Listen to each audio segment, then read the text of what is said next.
पिछले एपिसोड में मिंगडी हॉल के अंदर अचानक से बहुत सारे ब्लास्ट होने लगे थे, जिसकी वजह से कि यूहा भी वहां पर फंस गया था। इसके बाद अगले सीन में हम देखते हैं कि वो भी इंजर्ड होकर वहीं पर बेहोश हो गया था। इसलिए टियानमेन को इसके बारे में काफी चिंता होने लगती है और वो यूहा को जल्दी से जगाने की कोशिश करता है। जिसके बाद हम देखते हैं कि यूहा भी खड़ा होने की कोशिश करता है, लेकिन हम देखते हैं कि वो यहाँ के कंडीशन के बारे में सोचकर काफी परेशान हो रहा था, क्योंकि मिंगडी हॉल के चारों तरफ बहुत ही हैवी गार्डिंग है। लेकिन इसके बाद भी यहाँ पर इतना सारा बम कैसे आ गया। तभी इसी बीच हम देखते हैं कि यहाँ पर बहुत सारे लोग आ जाते हैं, जो कि कोई और नहीं बल्कि नौमेनन सेक्ट वाले थे। इसके बाद इनका लीडर कहने लगता है कि हमें इस मिशन में किसी भी तरह से कामयाब होना होगा, और फिर वो अपने लोगों से कहता है कि तुम इनके ऊपर अटैक करके इनको मार दो। जिसके बाद हम देखते हैं कि अब उसके सारे लोग भी इसके लिए पूरी तरह से रेडी हो गए थे, और वे यहाँ के स्टूडेंट के ऊपर अटैक करने के लिए अपने बॉडी मार्शल सोल को एक्टिवेट करने लगते हैं। जिसके बाद हम देखते हैं कि यूहा भी इनको पहचान गया था, और वो भी कहने लगता है कि ये लोग तो असल में नौमेनन सेक्ट से हैं। लेकिन हम देखते हैं कि यहाँ पर कोई भी उनके सामने कुछ नहीं कर पा रहा था, और वे सभी इनको बहुत ही आसानी से मारने लगते हैं। तब इससे देख यूहा को भी इसके बारे में काफी चिंता होने लगती है, और फिर वो कहने लगता है कि ये तो सच में बहुत ही क्रेजी है। इसके बाद वो कहता है कि नौमेनन सेक्ट और मिंगडी हॉल मेन लाइन चाइना के दो मेजर फोर्स हैं, इसलिए इन दोनों के बीच में इतनी ज्यादा नफरत है। लेकिन तभी वो कहने लगता है कि भले ही मैं सन मून एकेडमी से नहीं हूँ, मगर मैं इस तरह से लोगों को मरते हुए नहीं देख सकता।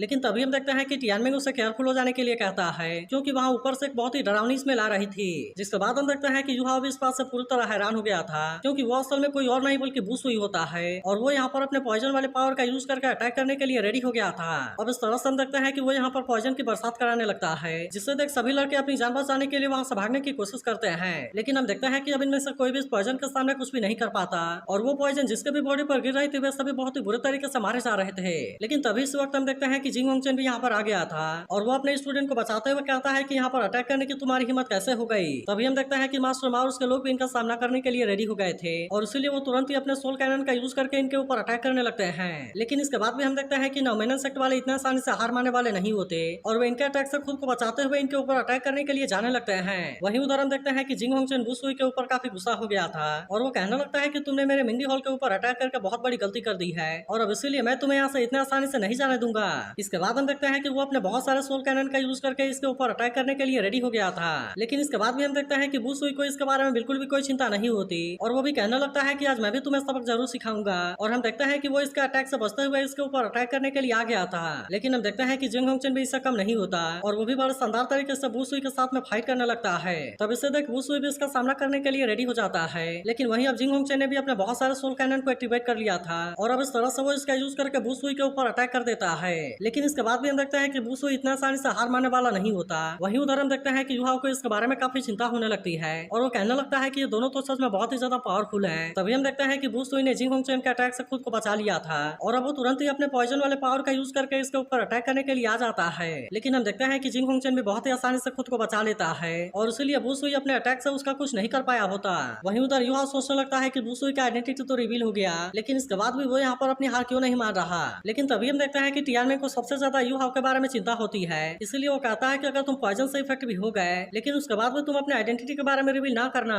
इसके बाद वो कहने लगता है कि मिंगडी हॉल के ऊपर बुसुई का अटैक छोटा है या बड़ा है इस बात से कोई फर्क नहीं पड़ता, क्योंकि ऐसा कहा जाता है कि नौमेनन सेक्ट और मिंगडी हॉल दोनों सबसे ज्यादा पावरफुल है, और इसीलिए इन दोनों का आपस में फाइट होने से कोई भी नहीं रोक सकता। तभी इसी भी हम देखते हैं कि नौमेनन सेक्ट वाला मास्टर मा के ऊपर अटैक करने के लिए आता है, लेकिन मास्टर मा ने उसे बहुत ही आसानी से मार दिया था। इसके बाद वो यहाँ के सभी स्टूडेंट से कहता है कि तुम अपने आप को प्रोटेक्ट करो, और इनको मारने के लिए स्पाइरल सोल गाइड को एक्टिवेट करो। जिसके बाद हम देखते हैं कि वे सभी इसकी बात मानने के लिए रेडी हो गए थे, और वे तुरंत ही इनके ऊपर अटैक करने के लिए स्पाइरल सोल गाइड को एक्टिवेट कर देते हैं। लेकिन अब इससे देखते ही यूहा पूरी तरह से हैरान हो गया था, और वो कहने लगता है कि यह तो असल में लेवल 8 वाला स्पाइरल सोल गाइड है। अब इसका वजह से हम देखते हैं कि नौमेनन सेक्ट वाले यहाँ पर बहुत ही बुरे तरीके से फंस गए थे, और इसीलिए मास्टर मा इस बात का फायदा उठाकर चारों तरफ से अटैक करना शुरू कर देता है। लेकिन वहीं उधर हम देखते हैं कि जिंग होंगचन अभी भी बुसुई के साथ में फाइट कर रहा था, जहाँ पर कि वो इसके ऊपर अटैक करने के लिए अपने और भी सोल कैनन को एक्टिवेट कर लेता है। तब इससे देख यूहा कहने लगता है कि अब नौमेनन सेक्ट यहाँ पर कुछ भी नहीं कर पाएगा, और इसीलिए अच्छा होगा कि सबसे पहले मैं यहाँ से निकल जाऊँ। इसके बाद हम देखते हैं कि वो यहाँ से नीचे की ओर जाने लगता है, जहाँ पर कुछ ही देर के बाद वो एक टनल के अंदर आ गया था, जिसे कि नौमेनन सेक्ट वालों ने यहाँ पर आने के लिए बनाया था। तब इससे देख यूहा भी समझ जाता है कि नौमेनन सेक्ट वालों ने यहाँ पर आने के लिए इसे बनाया है, और फिर इसी तरह से इन्होंने मिंगडी हॉल के अंडरग्राउंड में ब्लास्ट किया होगा। लेकिन तभी वो नोटिस करता है कि यहाँ पर अलग अलग साइज वाले बहुत सारे टनल हैं, और इसीलिए यूहा को समझ में नहीं आता कि उनको ऐसा करने की क्या जरूरत थी। लेकिन अब इसके वजह से उसे डाउट हो जाता है कि शायद वो किसी चीज की तलाश में है, और इसीलिए हम देखते हैं कि उसने इसके बारे में पता लगाने का डिसाइड कर लिया था। इसके बाद हम देखते हैं कि वो अपने पावर का यूज करके इस जगह के बारे में चेक करने लगता है, ताकि वो पता लगा सके कि आखिरकार नौमेनन सेक्ट वाले यहाँ पर आए क्यों हैं, और वे असल में यहाँ से किस चीज को लेकर जाना चाहते हैं। तभी हम देखते हैं कि यूहा ने यहाँ पर किसी गेट को खोज लिया था, लेकिन हम देखते हैं कि इस बात से वो पूरी तरह हैरान हो गया था और वो कहने लगता है कि यहाँ पर तो असल में एक सीक्रेट लाइब्रेरी छुपी हुई है। अब इसके वजह से युहा समझ गया था कि यहाँ पर कोई ना कोई बड़ी चीज जरूर है और इसीलिए वो इसके बारे में पता लगाने के लिए अंदर भी आ गया था। तभी अचानक से हम देखता है कि यहाँ की सारी चीजें एक्टिवेट होने लगती है और फिर युहा को अपने सामने एक बहुत ही बड़ा मेटल मैन दिखाई देता है। तब इसके वजह से हम देखते हैं कि युहा भी पूरी तरह से हैरान हो गया था और उसे बिल्कुल भी समझ में नहीं आता कि यहाँ पर इतना बड़ा मेटल मैन क्यों है। तभी से स्कैन करने पर पता चलता है कि इसके अंदर तो असल में एक सोफिस्टिकेटेड कोर अरे है, जिससे देख युहा कहने लगता है कि मैंने तो इस तरह के कोर अरे के बारे में कभी भी नहीं सुना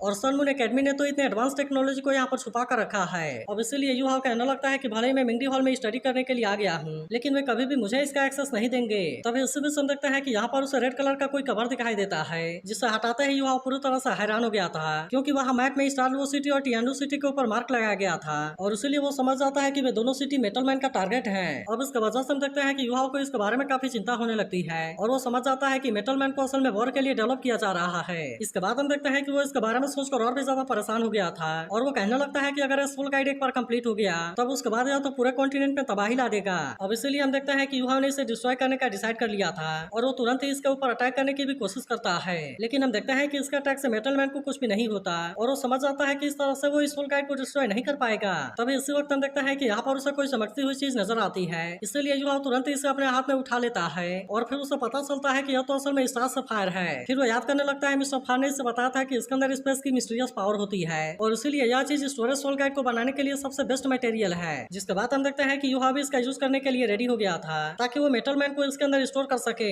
लेकिन हम देखते हैं कि इसमें उसकी बहुत ज्यादा स्पेशल पावर कंज्यूम हो जाती है और आखिरकार वो इसे इसमें स्टोर करने में कामयाब हो गया था। लेकिन अब युवा को समझ में आ गया था कि उसका यहाँ पर ज्यादा टाइम के लिए रुकना सही नहीं है और इसीलिए हम देखते हैं कि वो यहाँ से जाने का डिसाइड कर लेता है। लेकिन तभी हम देखते हैं कि नवमेनन सेक्ट वाला कोई यहाँ पर आ जाता है, इसलिए युवा भी तुरंत वहीं पर छुप गया था। जिसके बाद हम देखते हैं कि वो यहाँ से सोल विश्व वाला एम्ब्रॉय को हासिल करना चाहता था और इसलिए वो तुरंत इसे बाहर भी निकाल लेता है। तब इससे देख युवा को लगता है कि शायद यही चीज नवमेनन सेक्ट की टारगेट है, लेकिन तभी अचानक से हम देखते हैं कि बुश भी यहाँ पर आ गया था, जिससे देखते ही वो आदमी तुरंत ही उसे ग्रीट करता है और फिर बुश उससे पूछता है कि क्या तुमने इसे पा लिया। तब इस पर उसका आदमी कहता है कि आपका प्लान तो बहुत ही अच्छे से काम किया और इसीलिए हम इसे हासिल करने में आसानी से कामयाब हो गए, लेकिन तभी हमें पता चलता है कि यह तो असल में यू हाउ है और इसीलिए वो इसे जल्दी से लेकर यहाँ से जाने का डिसाइड करता है। लेकिन तभी हम देखते हैं कि इसकी वजह से उसकी आइडेंटिटी एक्सपोज हो जाती है क्योंकि सोल बिस्ट एम्ब्रॉय असल में लिविंग क्रिएचर्स हैं, जिसकी वजह से उनको मूनलाइट नाइट में स्टोर नहीं किया जा सकता। इसके बाद हम देखते हैं कि वो आदमी यू हाउ के ऊपर अटैक करने की कोशिश करता है, जिससे देख यू हाउ ने सोल बिस्ट एम्ब्रॉय वाले प्लेटफॉर्म को इसका सामना कर दिया था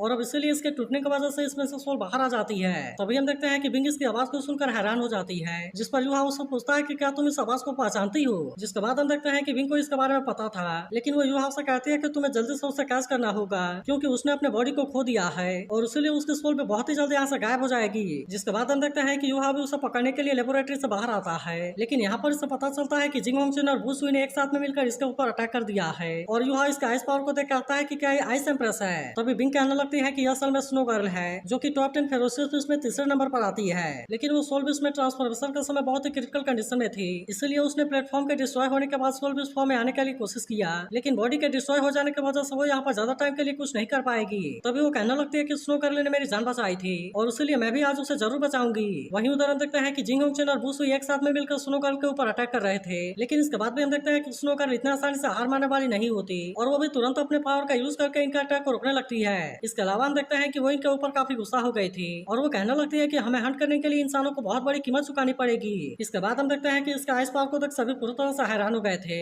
लेकिन वही जिंग होंगचुन अब समझ जाता है कि स्नो गर्ल अपने आप को ब्लास्ट करने वाली है और इसलिए अगर ऐसा हुआ तो कोई भी इसके सामने कुछ नहीं कर पाएगा। इसके बाद अगले सीन में हम देखते हैं कि इसका आइस पावर की वजह से सभी इंजर्ड हो गए थे, जहाँ पर जिंग होंगचुन कहता है कि मेरा 1 लाख साल वाला सोल बीस्ट एम्ब्रॉय डिस्ट्रॉय हो गया और अब इसलिए तुम्हें इसकी कीमत जरूर चुकानी पड़ेगी। लेकिन तभी हम देखते हैं कि वू सुई अपने लोगों को लेकर यहाँ से भागने लगता है, मगर हम देखते हैं कि जिंग होंगचुन इनको इतना आसानी से छोड़ने वाला नहीं था और इसीलिए वो अपने लोगों से इनका पीछा करने के लिए कहता है। जिसके बाद हम देखते हैं कि वे इनका पीछा करने के लिए चले गए थे, लेकिन वहीं उधर हम देखते हैं कि यू हाउ भी इंजर्ड होने की वजह से वहीं पर बेहोश हो गया था, जबकि वहीं उधर बिंग स्नो गर्ल के सोल को अपने पास में लेकर आ गई होती है और वो उससे पूछती है कि तुम कैसी हो। जिसके बाद हम देखते हैं कि स्नो गर्ल भी अपने फॉर्म में इसके सामने आ जाती है और वो बिंग को देख कहती है कि क्या सच में तुम हो। तब इस पर बिंग उससे पूछती है कि तुमने तो अभी अपने आप को ब्लास्ट कर लिया और इसीलिए मैं जानना चाहता हूँ कि क्या तुम अपने सोल पावर को रिस्टोर कर सकती हो। लेकिन इस पर स्नो गर्ल कहती है कि यह इम्पॉसिबल है क्योंकि मेरी बॉडी तो पूरी तरह से डिस्ट्रॉय हो गई है और इसके अलावा मेरी सोल भी पूरी तरह से अनस्टेबल है, जिसकी वजह से वो किसी भी टाइम क्रैश हो सकती है। तब इसके बारे में जानकर बिंग टियानमेंग से पूछती है कि क्या तुम इससे भी मार्शल सोल में बदल सकते हो जैसे कि तुमने मुझे यू हाउ के बॉडी में इंटीग्रेट किया था। लेकिन हम देखते हैं कि टियानमेंग भी अब इसके बारे में कुछ नहीं कर सकता था। तब स्नो गर्ल से पूछती पूछते हैं कि क्या तुम किसी इंसान के बॉडी में हो। तब इस पर टियानमेंग उससे कहता है कि हाँ तुमने सही समझा और मैंने तबाही से डील करने के लिए सोल्विस के लिए यही तरीका खोजा है। जिसके बाद हम देखते हैं कि इसके बारे में जानकर स्नो गर्ल बहुत ही ज्यादा उदास हो जाती है और वो कहने लगती है कि अगर मुझे पहले से इसके बारे में पता होता तो मैंने कभी भी अपने आप को ट्रांसफॉर्म करने का रिस्क नहीं लिया होता। इसके बाद वो कहने लगती है कि अब मेरी सोल ज्यादा टाइम के लिए नहीं टिक पाएगी, इसीलिए मुझे तुरंत ही अब यहाँ से जाना होगा, नहीं तो अगर मेरा सोल यहाँ पर कोलैप्स हो गया तब इसके वजह से 7 लाख साल के कल्टीवेशन की ओरिजिनल पावर बाहर आएगी और अगर ऐसा हुआ तो तुम सभी इसमें मारे जाओगे। लेकिन तभी हम देखते हैं कि इलेक्ट्रोलक्स भी यहाँ पर आ गया था और वो स्नो गर्ल से कहता है कि तुम्हें यहाँ से जाने की जरूरत नहीं है। तब इससे देख स्नो गर्ल कहती है कि तुम तो गॉड के कॉन्शियसनेस के केवल एक रे हो, लेकिन इस पर इलेक्ट्रोलक्स उससे कहता है कि मैं केवल एक इंसान हूँ जो कि अब बिल्कुल भी गॉड नहीं बनना चाहता। इसके बाद वो स्नो गर्ल से कहता है मुझे ऐसा फील होता है कि तुम्हारा स्पिरिचुअल कॉन्शियसनेस पूरी तरह से प्योर है, इसलिए तुम्हारा जन्म हेवन एंड अर्थ के ऑरा से हुआ होगा, जिसकी वजह से तुम्हारा जैसा सोल भी इसको ऐसा ही खत्म नहीं होना चाहिए। तब इस बात से हम देखते हैं कि स्नो गर्ल भी काफी खुश हो गई थी और फिर वो पूछते हैं कि सीनियर क्या आपके पास में मुझे बचाने के लिए कोई तरीका है। तब इस पर इलेक्ट्रोलक्स उससे कहता है कि अगर मैं अपने गॉड वाले रूप में भी होता तब उसके बाद तुम्हें बचाने का मेरे पास में 80% चांस होता, जबकि इस समय तो मैं केवल कॉन्शियसनेस का एक रे हूँ और इसलिए इसमें सक्सेस होने का चांस 30% से भी कम है। और अब इतनी बात कहने के बाद वो उससे पूछता है कि क्या तुम इसे ट्राई करना चाहोगी। जिसके बाद हम देखते हैं कि बिंग और टियानमेंग भी स्नो गर्ल से यहाँ पर रुकने के लिए कहने लगते हैं। जिसके बाद हम देखते हैं कि यूहा भी स्नो गर्ल से ऐसा करने के लिए कहने लगता है और कहता है कि मैं इस स्पेशल सी का ओनर हूँ और मैं उम्मीद करता हूँ कि तुम भी टियानमेंग और बिंग के जैसे यहाँ पर बहुत ही आसानी से रह पाओगी। इसी के साथ वो कहता है कि अगर तुम यहाँ पर आने के लिए रेडी हो तो फिर मैं तुम्हें भी अपने रिलेटिव और फ्रेंड के जैसे ट्रीट करूंगा। जिसके बाद हम देखते हैं कि आखिरकार स्नो गर्ल इनकी बात मानने के लिए रेडी हो गई थी। तब हम देखते हैं कि इलेक्ट्रोलक्स भी अपने पावर का यूज करने के लिए रेडी हो गया था ताकि इस तरह से वो स्नो गर्ल के सोल को यहाँ पर स्टोर कर सके। लेकिन हम देखते हैं कि यह प्रोसेस इतनी भी आसान नहीं होती और तभी अचानक से स्नो गर्ल की सोल यहाँ से गायब होने लगती है। जिसके बाद हम देखते हैं कि बिंग और टियानमेंग भी इस बात से काफी परेशान हो गए थे। लेकिन तभी हम देखते हैं कि इलेक्ट्रोलक्स स्नो गर्ल के सोल को सील करने में कामयाब हो गया था, जिससे देखते ही टियानमेंग और बिंग भी इस बात से काफी खुश हो जाते हैं। इसके बाद इलेक्ट्रोलक्स स्नो गर्ल से कहता है कि मैंने तुम्हारे ओरिजिनल पावर को फिर से सील कर दिया, लेकिन तुम्हारी ओरिजिनल पावर बहुत ही ज्यादा पावरफुल है और इसीलिए सील को ज्यादा टाइम के लिए सिक्योर रखना होगा। जिसके बाद हम देखते हैं कि स्नो गर्ल भी इसकी बात मानने के लिए रेडी हो गई थी और इलेक्ट्रोलक्स इसे सिमुलेट करने के लिए मना करके यहाँ से चला जाता है। जिसके बाद हम देखते हैं कि बिंग और टियानमेंग भी इस बात से काफी खुश हो गए थे और वे इलेक्ट्रोलक्स को इसके लिए थैंक यू कहते हैं। तो अगर एक्सप्लेनेशन अच्छी लगी हो तो इस वीडियो को लाइक और इस पर एक प्यारा सा कमेंट जरूर कर देना और अगर आप इसके अगले एपिसोड के लिए भी एक्साइटेड हो तो इसके बारे में जरूर बताना।